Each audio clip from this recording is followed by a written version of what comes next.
YouTube, what's going on? We back. Well, I'm back, should I say?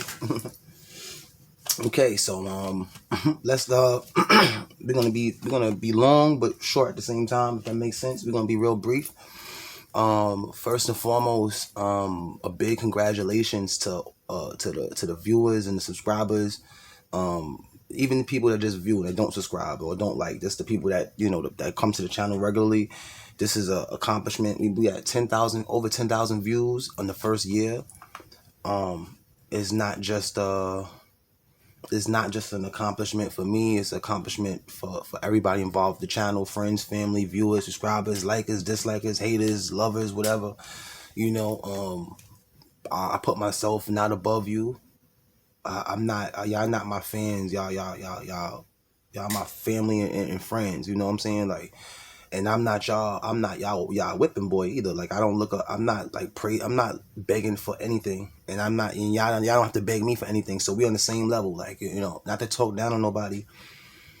This platform. This platform is about building and sharing. Now, can we get grimy hood and check each other and get crazy? Yeah, we can do that. But I'm not the boss. I'm not. I'm not hiring you. I'm not nobody. I'm not the big dog. You know what I'm saying? And y'all not my bosses either. So it's an even thing. When we sitting down, we all sitting together. We not sitting down as I'm not the all knowing and y'all not the all giving. We this is a 50-50 thing. If you want, y'all could be a 50, y'all could be 51 and I'll be 49. It don't matter to me. You feel me? Like, this channel got started for the underdog. This channel got started for the real. Not the most gangster, not the most richest, just the real people, the next door neighbor, the next door neighbor that you might take the garbage out for or take just the regular common folk, man. Anything that's of normality. The store guy that you buy your backwoods from.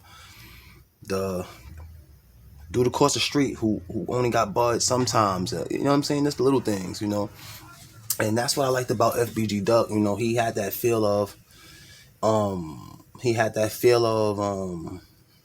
how you say it, or it was an organic feel he had, but it was organic hood. It was organic real. FBG Duck had a couple dollars, it looked like, but he didn't when he said talked about the money he had, he didn't make you feel like a fuck boy or a fuck girl or a broke nigga or nothing like that. And I liked FBG Duck because I felt like I was watching a cousin or something rap, or just a dude from the cool dude from down the hallway from me. You know what I'm saying? You know, FBG Duck death made me start. Like, I always wanted to start a YouTube, but his death made me really start it because I felt like I was following it for so long and people wasn't really talking. People wasn't speaking the facts because I don't think they seen it the way I did. And I haven't even got to the nitty gritty yet. We up to part 7. This is the I didn't even make a title yet, but the title will come out when this video drop, whenever I drop it. But yeah, we up to part 7, guys. We up to part 7, and once again, shout out to that whole Backdoor gang. This is Backdoor TV 700, and we back again, and we at 10,000 views. We made a lot of doing this whole YouTube thing. All the goals I set out for, I hit them. I hit them all. And I will be having interviews coming with rappers from all parts of the country, starting with Chirac, then it will be New York, then we go to Louisiana, then we go to Atlanta. So just sit tight, because like I said, I don't get paid from this. I do this from the heart, and I be busy as hell, and it's a lot going on. I could put out more content, but it's a lot of factors why I don't. Number one, racism. I can't do what I do because there's a lot of people that don't want to see me doing it. And right now, where I'm at, I can't even speak on everything, but y'all will know soon enough. Competition. There's other people that's doing projects where I'm at, so my timing is limited. And then, like I said, the thing I do to make money, to build this, to make this thing better, I got my own things I gotta do. So it's only but so long I could, you know what I mean. Anyway, let's get to what y'all came for, man. But I gotta say, I really appreciate y'all, showing love to the channel, man. I couldn't have did it without y'all, and I promise to keep trying to I promise to stay on the cutting edge of things. Just give me time, because Shit, it was some of the time. It was some of the time when y'all was following me. I was locked up, dude. Like going through street shit, going through street beefs, all sorts of stuff that I don't talk on, because I would never want y'all to. I don't, I'm not a gangster. I'm a survivor, bro. I'm not a gangster. I'm a survivor. So I don't tell y'all a lot because I don't want y'all to be like, oh shit, he turned up. Or nah, I'm not no turned up, bro. Like I'd rather read a book, but if I gotta grab a gun, that's a whole nother story, But what I'm saying, you just don't put me in the corner. Just don't put me in the corner. I'm a cool dude. Don't put me in the corner though. All right. Shout out to Mama Duck, very strong woman. Always give her a shout out. Shout out to all the people falling, and not just the Chirac movement. All the people falling for all of this op talk. I'm talking about the Louisiana cats, the Atlanta cats, the Baton Rouge cats, the Alabama cats, the Chirac cats. All of the people that fell in this. Hold on. Okay, we back. Yeah, I caught that one. Yeah. Chief Keef, somebody said something. Somebody said this. Shout out to AK-47, the Truth Tellers. We are the Clout Chasers. The setup. Hassan Campbell. Everybody. But on AK-47 yesterday, King AK-47. Go check him out.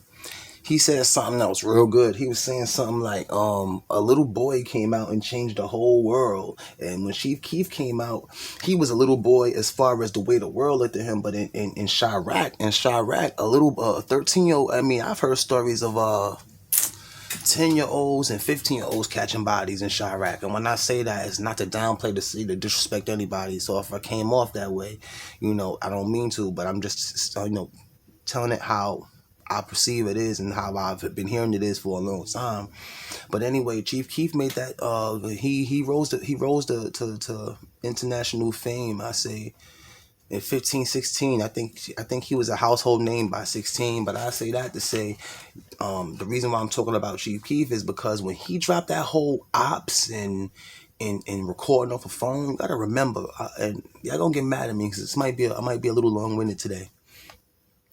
When these whole videos came out, it used to take a butt, bro. Let me tell y'all young kids something. I'm gonna show you how old I am.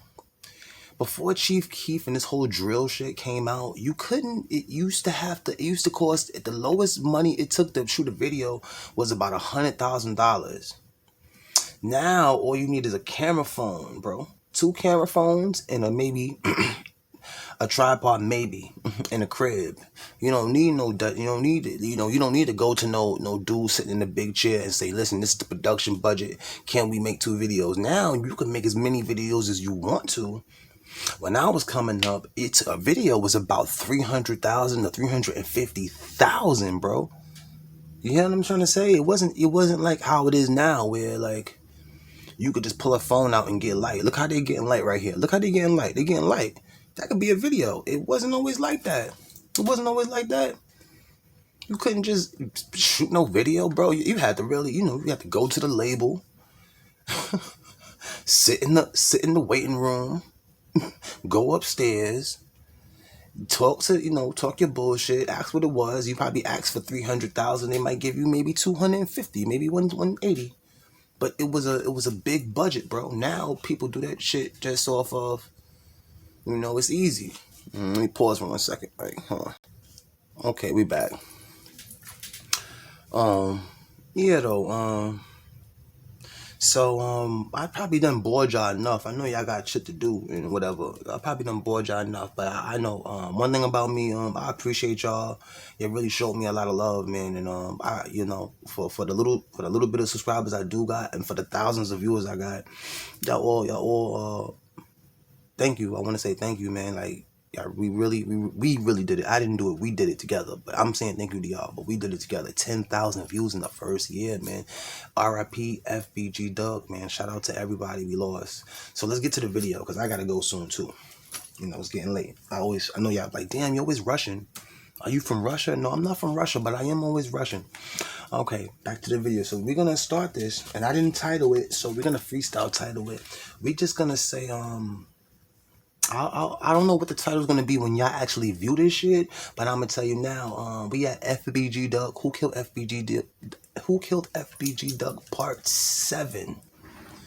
And the title might be, when you actually see this, FBG Duck D Thing, OTF D Thing, aka OTF Dog Pound D Thing, kissing cousins, the GDK, BDK, EBK Civil War. Okay, so let's jump into it. All right.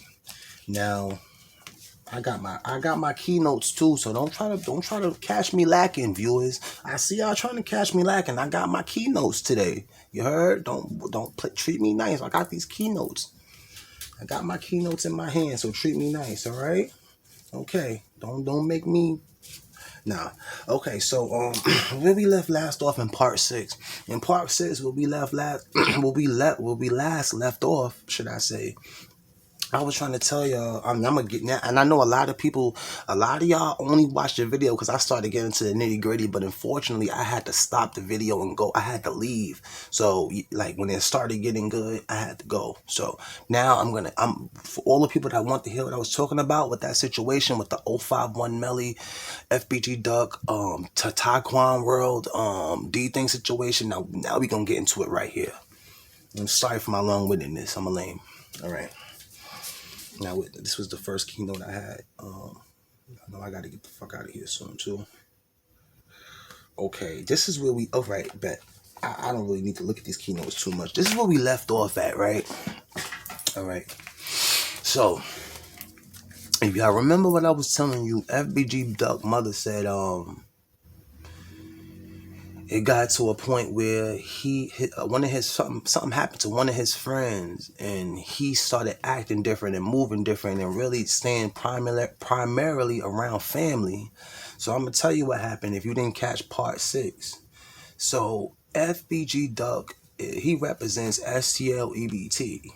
We got a legend, a young hitter who's not with us no more. His name was Yarmel Williams, and he comes from the BDs. And even though he was a BD, he was with a set, the Mickey Cobras, and they I forgot where they from, but I know they up in Chicago.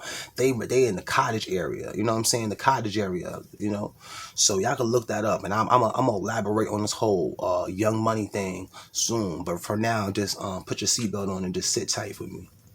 So, long story short, this Young Money guys and these Mickey Cobra guys, man, they're mostly Mickey Cobras and GDs, but they do got very few BDs. These are renegade BDs.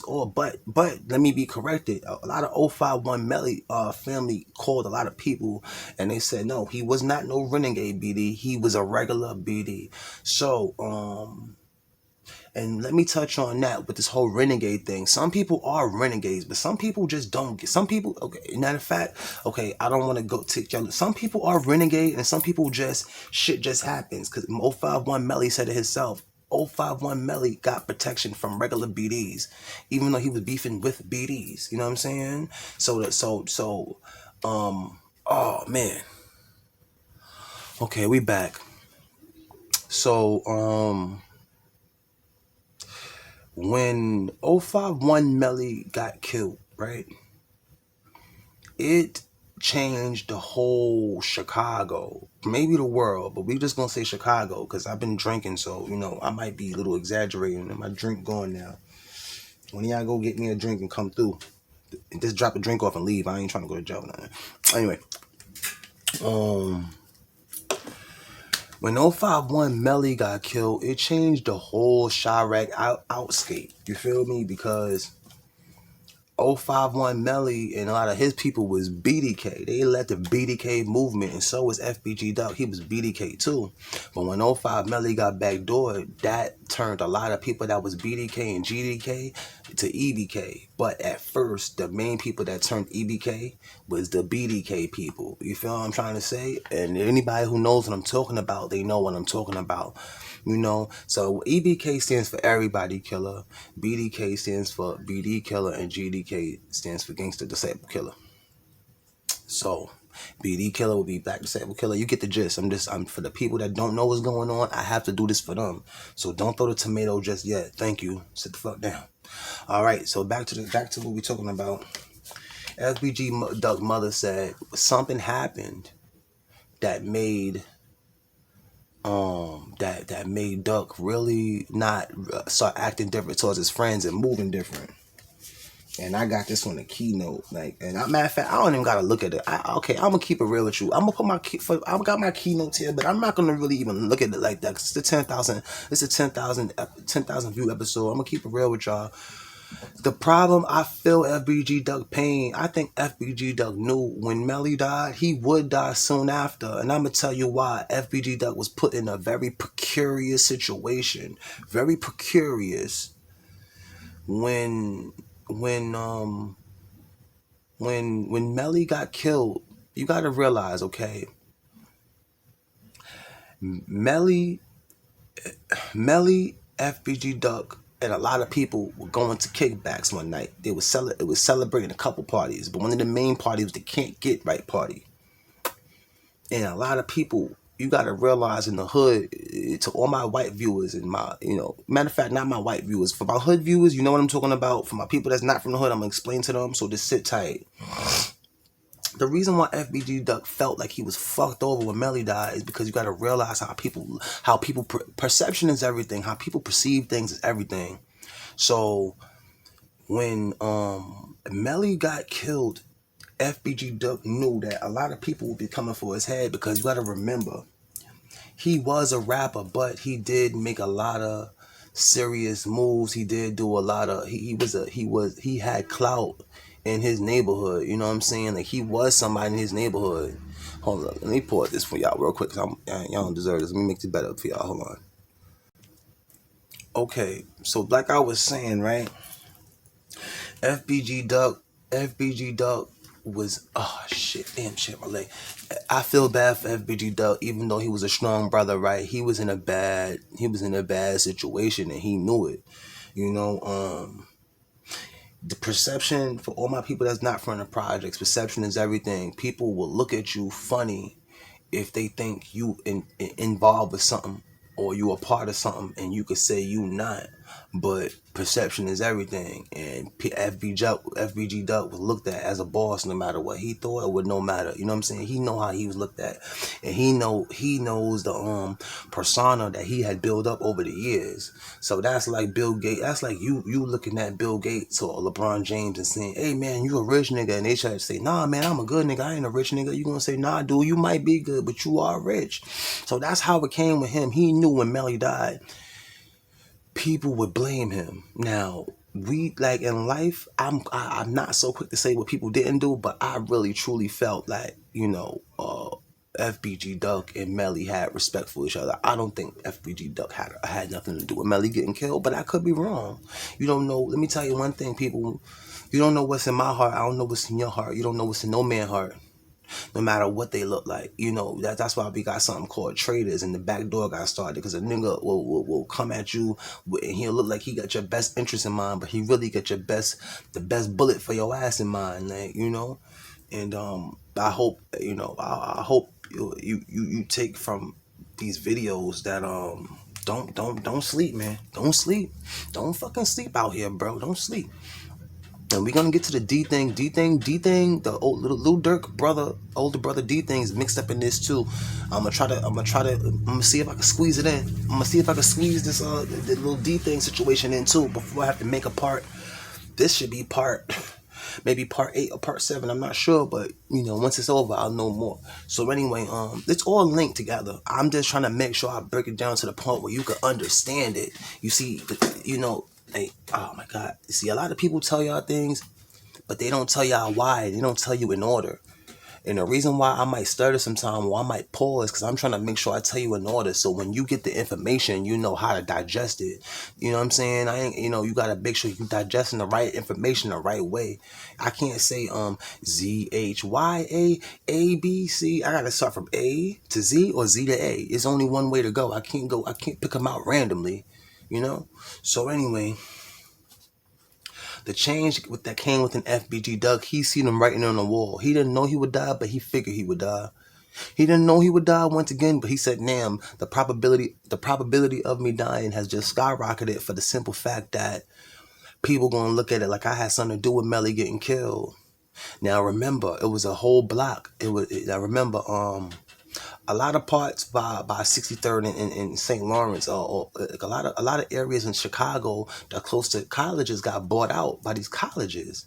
So when they get bought out by these colleges, instead of these people, the real estate agents making regular houses, they turn them into like Airbnbs and sell them off. You feel me? Try to make more money. So that was a situation with the whole Can't Get Right party, and I forgot the other dual party was, but the main party that night was for Can't Get Right. It was about one block with about, I think it was like a 3-block radius or a 2-block radius with maybe, I want to say 3 to 7 parties going on. So I guess from what but I was hearing about the situation, you know, whenever it's and I've lived this when I was growing up, not a kickback per se, but when there's a lot of parties in the same neighborhood, you and your niggas, you split up. Some niggas go to one party and some niggas go to a next party, and whatever party's the best party, everybody comes together. I'm sorry for that, y'all. I got a couple more minutes left, so I'm gonna try to squeeze what I can in this video, and I'll bring it to the next. They're gonna beat the hell out of me when y'all catch me, I know. All right, so when you got I'm gonna say it again just for the people who didn't hear it. Even when I was growing up, if it's a whole neighborhood and it's about 5 or 4 parties in one neighborhood, you and your guys, you send some guys to one party, you send some guys to other parties, and you go to one party. So then, when whatever party is the most turned up, y'all say, listen, come to Nico Block. This got the best party is here. This is the most turned up party, and so everybody, all your guys gonna meet you where you guys are at. So with Melly and Duck and everybody, Melly was not by himself, and Duck was supposed to meet Melly, but Duck and them was gonna see where the best parties was first. Like they always trying, Duck, Melly, whoever, I forgot who else was there, but they always trying to see which one was the best party so they could meet up. You know, so Melly went to the Can't Get Right party, and then the people, you know, the thing that made Duck look so bad is they're like, well, damn, if Melly, you probably right what you saying, you probably didn't set Melly up, but shit, if he went to if y'all all going to different parties, why did he go to the Can't Get Right party when that's your home, your main, your Ace Boom right hand shooter?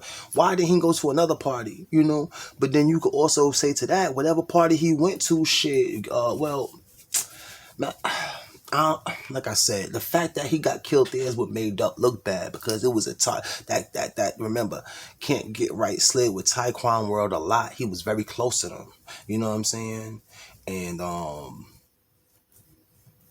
I want to say, I felt like I went off balance. We're gonna make this another video because I know I'm running out of time. I got like 3 minutes to go for this one, but I want to say Reggie Jerk wanted to backdoor Melly, but even though he violated because all the Taekwon World didn't agree with it, I don't think they was gonna go through with it.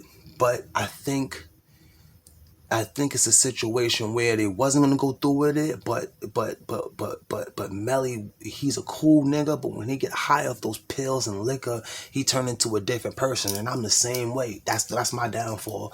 That liquor and pills, dude, I go from a cool nigga to a straight asshole, bro, and I hope I don't get hurt, but that's what happened to Melly. Like, you niggas don't mean to be an asshole sometimes. It's like, when you want them liquor and pills, sometimes you just don't feel nothing, and you extra aggressive. Now, let me tell you, my Dr. Jekyll on my hide is like, if I take a pill or drink a liquor, like, I'm not the cool laid back nigga who I don't want no problems no more. Like, I'm extra turn, you know. And when Melly was drinking, when you mix, the dude, the Nate 007 old Melly money, when they squashed it. But then when Melly seen him playing dice, he like, nigga, you owe me money and you playing dice out here, bro. Now when you sober and you in a situation, you could come about it real smooth, like, but when I admit, when you in them pills and drinking and smoking weed and all that shit, you might think you saying something smooth, but it come out aggressive. And when a nigga got a gun with about 30 shots in that motherfucker, so I think Richie Jerk was gonna set up the back door, but I think Nate was gonna leave that shit alone. And then when Melly, like I said, man, like I think they wasn't gonna go through with it. But when Melly was drunk and high off the pills and going crazy, I think it was just like, you know what, this dude, Melly was bullying him for so many years, and you could mix peer pressure. You could mix. It's a lot of things. It's a lot of factors more than you know that went into 051 Melly dying. You know what I'm saying? And like I said with FBG Duck, he said, "Damn, bro, like this the main thing I want to articulate to y'all. His homies did some shit. They was his little homies, but they okay. Taquan World is just like STL EBT, but they are still a smaller branch. So, when Richard Dirt gave that green light to kill Melly, Duck was like, damn, I can't even kill these niggas because they my niggas, but I don't trust these niggas no more, but I still gotta fuck with them. Y'all know how that hood shit go. You can't cut a nigga off because then you like, damn, you don't want to seem like you a straight op. So, you know, FBG Duck was in a very, he was in a rock and a hard place. He couldn't cut the guys off because those were his guys, and he couldn't kill them because they was his guys, but he didn't want to fuck with them in a minute, you know, in a way. You feel me? So this I'm gonna end it in a few seconds here, but this is what now we're gonna enter what started the Civil War, the EBK, BDK, GDK war, and this is what led to Duck's death. You know what I'm saying? You know, it goes real deep. Like, it goes deep. So let me check this shit, man. Okay, so instead of ending the video, I kept it going for y'all. So this is definitely gonna be a long one, but I'm not gonna just turn the video off and leave y'all hanging. We're gonna just keep on going. So because I want to really explain shit to y'all so I can start making other content. Because and once again, we doing the FBG Duck. Who killed FBG Duck? I think we either at part 7, part 8. I want to say part 7 maybe, but it's been a long series, and we getting, you know, by the time we get to, we got a couple more episodes to go of this topic, but you know, we're gonna go into a whole bunch of topics, you know. But shout out to FBG Duck, shout out to the family, and shout out to everybody. You know, the older I get, I see how much nonsense a lot of us do in life, you know, and the thing I liked about FBG Duck, I think even though he was as hood as they come, I think he started seeing like a lot of shit we do and a lot of moves we make, this shit don't be worth it. Like, this shit just be corny. You know what I'm saying? Like, you know, I felt like I was very childish growing up, and when FBG Duck died, I really, it made me sit back and say, you know what, like, this is, I used to see this Chirac shit as a video game, or it was a game. When FBG Duck then Melly died, I said, you know what, this is not a video game, bro. This ain't no movie. This ain't funny. This ain't no, you know, fuck all this, dude. Like, this ain't, you know, but yeah, I still made a lot of mistakes myself. So you know, the fact that I'm still alive is, like I said, we all make mistakes. But back to let me not get too sidetracked. So back to the regular scheduled program. When 051 Melly died, that started the Civil War. So instead of it being like 1 against 1, it started being like a every man for themselves Royal Rumble. And one thing I am gonna bring up, I'm gonna make an episode in this because I'm squeezing a lot into this right now. I'm squeezing a lot of topics into one episode. We're gonna go with my 5 top gangs of Chicago. I really don't even have to look, but I found it.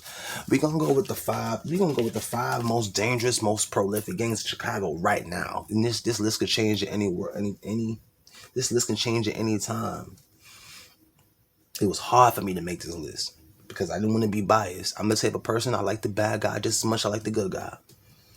Number 1, we're gonna say the Satan's Disciples. And I have a part 2 to this whole gang, the top 5, the 10. I might put top 8 gangs in Chirac. I'm not gonna go 10. I might go 8 because I want to really separate the real from the fake. But we're gonna go with we're gonna give you the top 5 gangs of Chicago right now, the most prolific. The Satan's Disciples, number 1. Coming shortly after them, we're gonna go with the Latin Kings.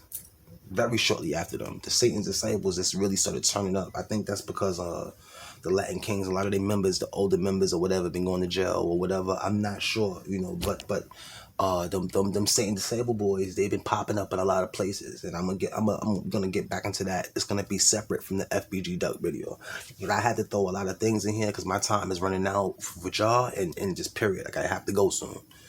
I know you're tired of hearing me saying that, but bear with me. So we're gonna remember, one was the Satan's Disciples. Number 3 was the Latin Kings. Number 4 is Melly Way. Not 051 Young Money, Melly Way. Melly Way is a dream team. Even though they was number 3, they should have been number 1 in a way. But I'm gonna give this for this week. I'm gonna still say the Satan Disciples, because Melly Way Satan Disciples kill. They EBK just like Melly Way is. The Satan Disciples kill anybody. But Melly Way, they looking for them niggas. They looking for certain niggas. So we're gonna put them in number 3. So we're gonna go with number 1, the Satan Disciples. Number 1, the Latin Kings. Number 3, Melly Way, which consists of a combination of 757, Geo Drive, TYMB, Dro City, 051 Young Money, half of MOB, which would be Scrap Gang, and who am I missing? I think that's everybody from Melly Way, if I'm not mistaken, but you can see how deep they are. Number 4 is STL EBT, and number 5 is OB600, which is OTF 300 Lamron, all mixed in. So these are the top 5 gangs and if you want to, you could throw TW inside if you want to, you could, matter of fact, I'm gonna put TW mixed in with STL EBT, because that's all one. STL EBT, TW, and Gyro, that's one thing. You feel me? And with Melly Way, 051 is the leading branch, but all the rest of them is under them. So we had 31 minutes. All right, listen. Let's just get, before I leave off, let's talk about this whole D thing situation, bro. Or sis, whoever listening, pop, grandma, whatever. D thing is not just Little Durk fault that D thing got killed. Little Durk is just one piece of the ingredient. When you're making a soup or you're making a damn pizza pie, you gotta use different ingredients or whatever you're making. Little Durk is just one. He's just one reason why D-Thing got drilled or whatever, but it's a plethora of reasons why D-Thing didn't make it. But the main reason that a lot of y'all people forgetting is Melly Way. Remember, Melly Way, they was not playing when they said they want 24 bodies for Melly, and they probably got about, out of them 24, they got about 16, bro, and they probably gonna keep on going. I won't see them stop. They probably gonna drop about 100 people for Melly. It sounds scary, but they're gonna drop about 100 people, bro. And they got new alliances and everything. So, I hope not, because the older I get, the more I see that this shit ain't the right way, and that's what Duck was saying before he left. But Duck knew he was cursed though, because people look at it like, damn, bro, you the big homie of all of this. They all listen to you, and they was at a Can't Get Right party, and you wasn't there, and Melly died. So, like I said, he knew to a certain degree when Melly got killed, that shit was gonna splash off on him in a way. So, it's time for me to start. Yeah, it's time for me to start